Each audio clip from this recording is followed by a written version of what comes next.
So you've just landed, you're exhausted, you're trying to get your bearings, and all you can think about is getting to your destination. But for a professional thief, this is go time. This is when their hunt begins. In this explainer, we're going to break down exactly how criminals use that critical window right after you land to their advantage. 14 seconds. That's it. That's all the time it took for a 68-year-old woman at baggage claim to lose over $4,000. And what was she doing? Something we all do. Just checking a quick message on her phone. She looked down for a moment, and by the time she looked back up, her valuables were just gone. This gets us to a really important idea. See, after a long flight, your brain is basically in recovery mode, especially if you're dealing with jet lag. Your awareness, your alertness, it's at rock bottom.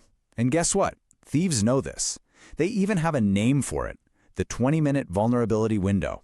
It's that stretch of time from when the plane lands to when you walk out the front door. And that's their sweet spot. All right, so let's jump into the first set of threats. These are the digital ones, the invisible traps.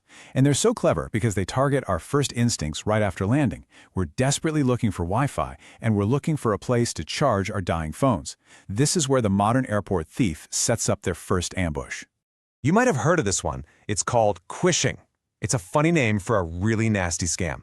Crooks literally print their own QR code stickers and just slop them right over the real ones you see at the airport. You know, on Wi-Fi signs or at a cafe. You think you're scanning an official code, but nope. It takes you to a fake website that looks real, and it's built for one reason: to steal your passwords and your money. And then you've got juice jacking. You see that public USB charging station and you think, oh, thank goodness. You plug in your phone and you feel that relief.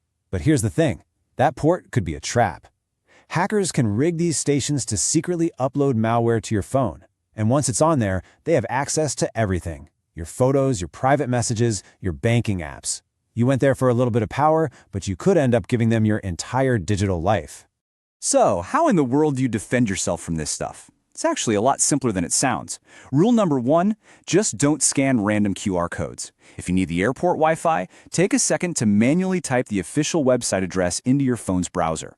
And rule number 2, get yourself a USB data blocker. It's a tiny little gadget, costs maybe $10. You plug it in first, then plug your charging cable into it. It lets the power through, but physically blocks any data from going in or out. It is absolutely the safest way to charge your phone in public. Okay, so your digital world is secure. Now it's time to face the physical gauntlet, and that's the baggage claim area. Believe it or not, this is often the highest risk spot for theft in the entire airport. You're tired, it's crowded, and you can be sure that someone is watching, waiting for an opportunity. Your defense here is all about how you position yourself. First off, never just stand out in the open crowd. Find a wall or a pillar to put your back against. That simple move eliminates your blind spots, so no one can sneak up behind you. Second, before you grab a bag that looks like yours, always double-check the luggage tag. Thieves love to grab similar-looking bags and just walk off. And third, if a stranger offers to help you with your bags, just say no thank you, a firm no. Official porters will have a clear uniform and a badge. Anyone else, don't risk it. Now this is their number 1 tactic, the distraction play. It almost always involves a team. One person will create some kind of commotion right next to you. They might accidentally spill coffee on you or drop a whole handful of coins at your feet. Your natural human instinct is to react, to look, maybe even to help. But while you're distracted for those 2 or 3 seconds, their partner is silently lifting your wallet or opening your purse. It's that fast. And that leads us to what might be the most devious tactic of all.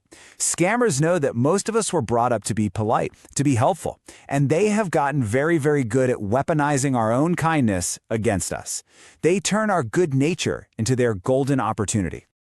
I want you to imagine this. You're at the airport, and a very friendly, maybe even frantic-looking person comes up to you.